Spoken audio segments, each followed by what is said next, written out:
Greentea Peng's entire first verse on this song is exactly where I'm at this week. Genuinely, word for word, bar for bar. And it's just reassuring again. I think I sound like a broken record, but just that reassurance that people have been there, done that. People are feeling the same things. Like, it's just beautiful. The same existence, the same shared experiences being articulated and just put into such a beautiful form of music. I just will always be in such awe of, like, I admire the art of music so much. And yeah, like, just hearing this song, it just made me feel like this brick of YouTube and what I'm doing on YouTube and documenting my becoming and relating to the songs, this is a right brick. Yeah, if you watch my last video from last week of the analogy of not being able to picture the finalized house, but knowing that the next brick makes sense, or the brick that you're laying in that moment makes sense, this brick absolutely makes sense. And songs like this reassure me of that. Not even songs like this, every single song of that reassures me of that feeling. But I think especially when I relate so deeply to it, I'm like, yeah, okay, this YouTube thing makes sense. Like, because sometimes I just think the idea is great to me, but then sometimes I'm like, is it just, I don't know how to articulate it. Like, I just feel like sometimes I'm like, does it really, like, is this really true? Like, am I actually relating to these songs? Like, is this actually coinciding with my becoming? And then I have songs like this and moments like this of weeks like this, and I'm like, this is, yeah, this is true, this is real, this is correct, this is a right brick. Even when you know what you know, it can be hard to put into action. And this week I've just been having that lag between what I know and then what I'm doing.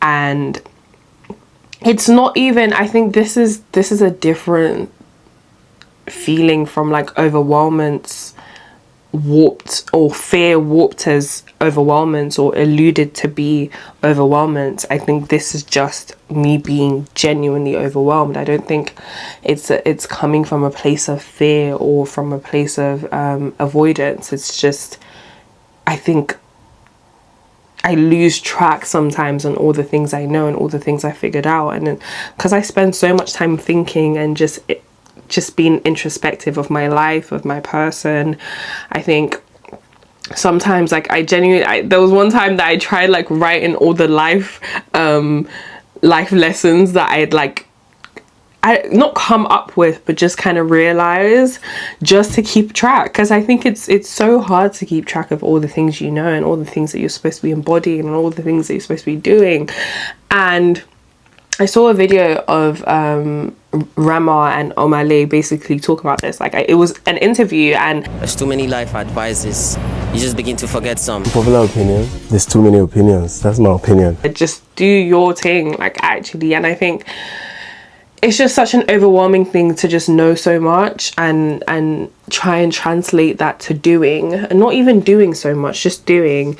And I think because you know so much, you try and do so much, but then you crash at that point because you can't do so much. You're only a human being.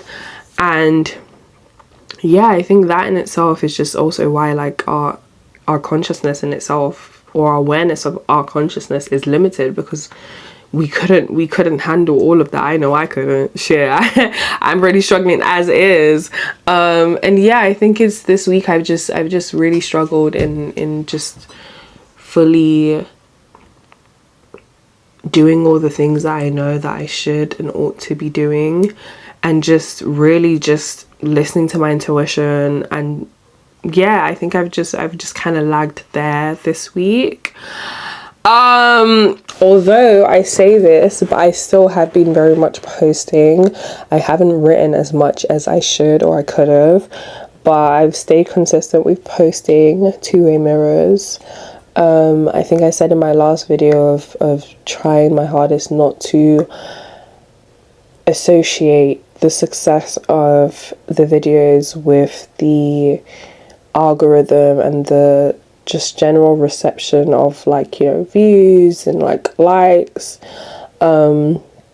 And as I'm glad I said and sat with that then, because very much this week the videos haven't gotten as much views as they did last week, but I've obviously already like come to terms with the fact that the success of the videos isn't tied or rooted or validated by an audience. You know, it's validated by the point that I have birthed it as a concept.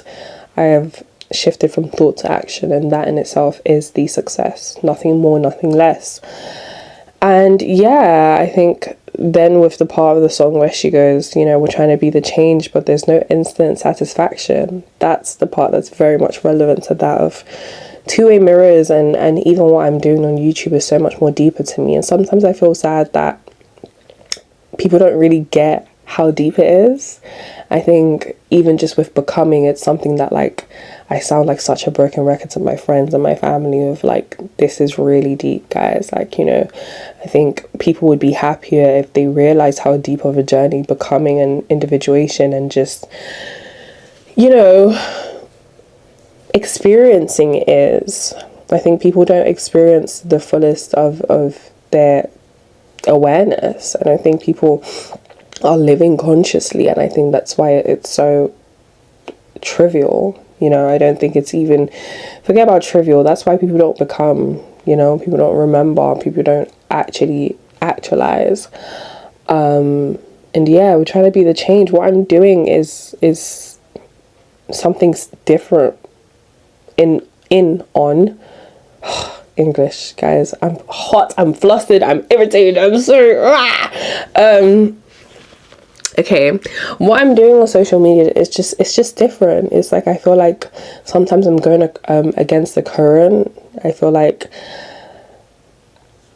it would be a lot easier for me to fit into an already created niche than for me to now be writing blogs and doing these videos about becoming, and like now I'm trying to like start this whole new things on trains. But then it's me, and I know that it will happen and it will come into fruition, but there's not going to be an instant satisfaction. That gratification isn't going to be instant. It's going to be slow, it's going to be painful, but it's going to be worth it.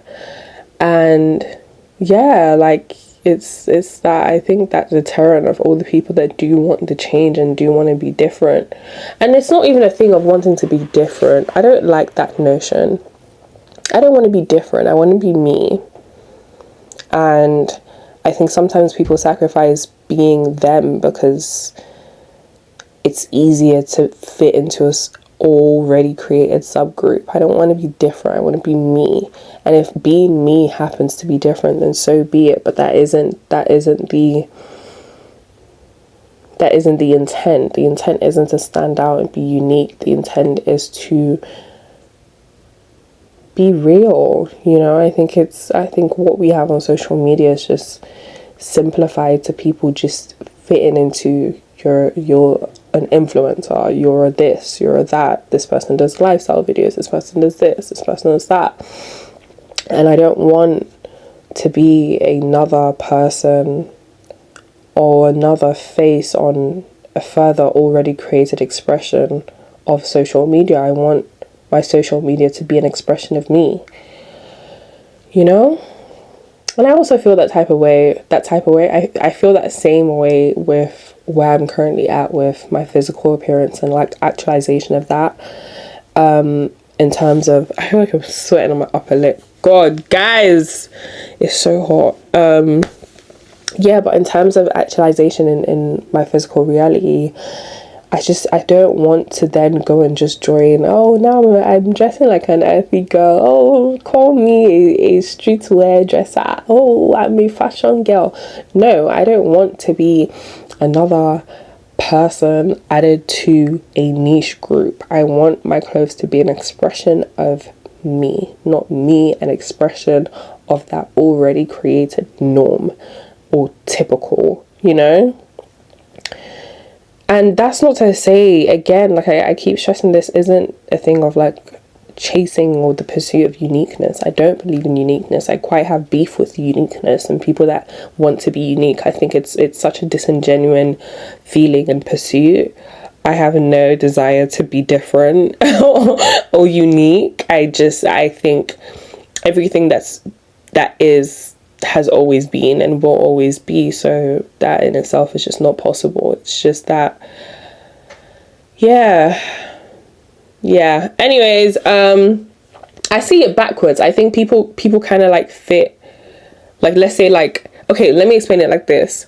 If it's like a table and you have like the header, I think what we have in society today is like, let's say if we're gonna talk about like aesthetics, you have earthy girl, and then you have all the people that follow under that of like, okay, influencers that follow under that, or just like, I don't know, Tom, Dick and Harry are earthy girls, right?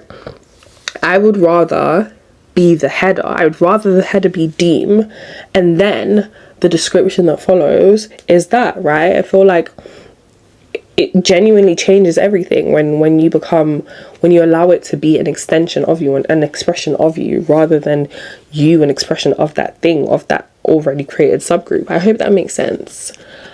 But yeah, I'm trying to be, and it's not easy, but it's doable, and I'm going to London this week to film two-way mirrors on the train again, and I feel like every time I go, I just go a lot better in terms of like logistics. I've gathered a lot of I always gather a lot of information from like my last visit. I'm like, okay, this is what I'm going to do this time. This is what I'm going to do this time.